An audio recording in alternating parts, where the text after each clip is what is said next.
Comerty, la feina que fem és aconseguim fer un treball a mida segons les necessitats de cada client.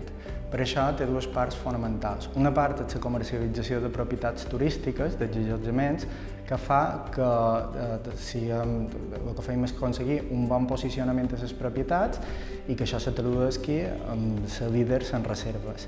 I per una altra part són els serveis de gestió necessaris per realitzar l'activitat vacacional. Serveis com de neteja i bugaderia, serveis de servei tècnic per assistència de qualsevol incidència domèstica a les propietats, serveis de firma de pàrters de viatgers i molts altres serveis de manteniment, de piscines, de jardins, etc.